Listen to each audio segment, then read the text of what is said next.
How do you make somebody better who's got this mental block? So they take a group of guys, and they're going to do free throws, and they do one group where they just practice for 6 weeks. Totally intense practice. I forget the number of free throws, but they got to do this many free throws every day. Take a second group, and they have them not practice at all. Obvious.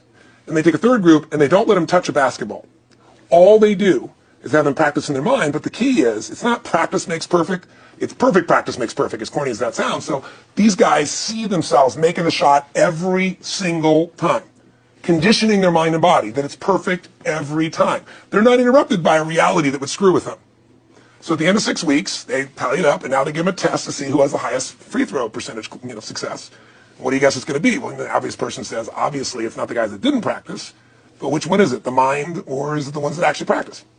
I'm assuming the mind. Yeah, you would assume it because it's true. Right. You intuitively know the truth. That practicing is not enough. It's getting yourself so certain so many times that now when you go to do it, there's no hesitancy and you execute. It's having that absolute certainty that makes you tap your full potential, take massive action, get massive results, be reinforced having stronger belief. This is what makes somebody a star at anything. It's like Jack Nicklaus, the golfer. Yes. He visualized every shot and where it was going, landing right where he wanted it before he ever hit it. Every single time. And what do most golfers do? Time.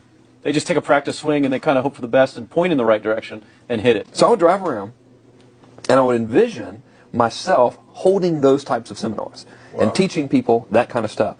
And 3 weeks ago, I was teaching a seminar in San Diego, and I was talking about beliefs and envisioning things, and I had to stop. And I shared with the audience, I was like, you're not going to believe this, but I actually used to envision this very moment of me talking to you right now. So it really, really works. Definitely works. Makes a difference, I'd say. I'll tell you what, I worked with Andre Agassi in 1993, I think it was. He'd been #1. He dropped to 32nd in the world.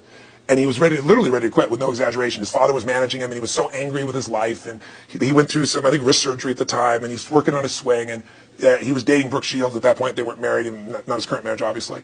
And so she said, you got to come see Tony. She goes, I don't need motivation. He goes, he's not motivation, man. He's strategy. He'll show you how to make that shift in your head. So he comes. I work with a guy. In the beginning, he's saying, do your magic stuff. Like, oh, yeah, great, thank you. And I said, tell me. And you hit a tennis ball perfectly. And I'm trying to get him in the zone to remember that time, like you visioned, where he was perfect at it. He goes, of course I have. And I get him vision over and over again.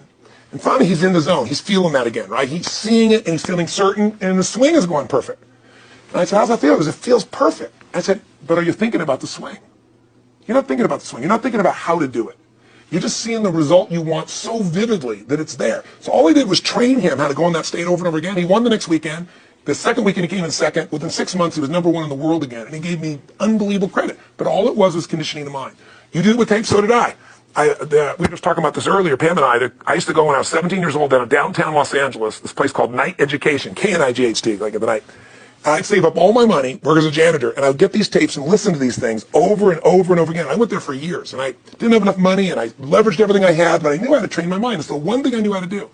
This man's name is Mario. I saw him in his 80s. He obviously knows how my life turned out and was very proud of the role he played in that process. He used to tell people the story. This guy's the real thing. He didn't just start out this way. This is how Tony did it. He listened to these tapes. He conditioned himself, right? This is the real stuff. He passed away a few years ago.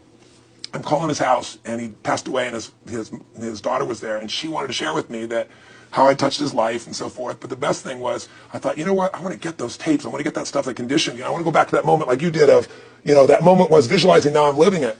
And she said, he left all this in his will to you. So I have all these tapes now that are from the time when I originally went through, and I'd go to sleep and I had these sleep tapes that conditioned my mind to believe that I could succeed even when I was sleeping, or to build energy in my body. And anybody who wants to succeed has got to know it doesn't just happen.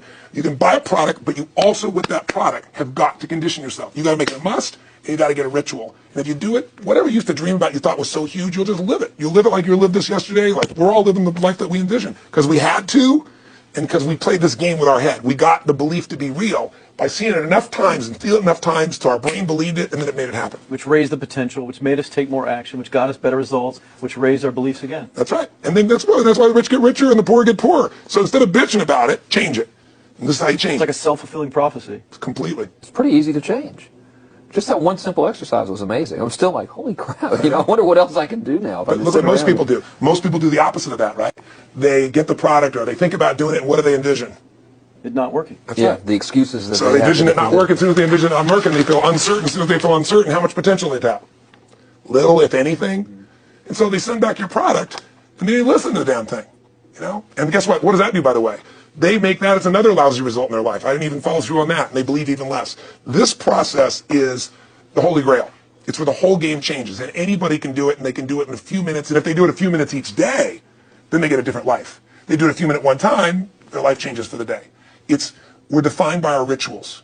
Everybody's got rituals, certain things they do every day. And what we three have in common, and anybody that I know of who has a life that they're living that was once a vision, is we saw it again and again and again, even when it didn't work, even when you lost 100 grand, even when I'm working as a janitor. There's something we would not give up on. And if somebody watching wants to change their life, they got to decide what they won't give up on and then put themselves in the state of momentum by a couple of rituals. That's all.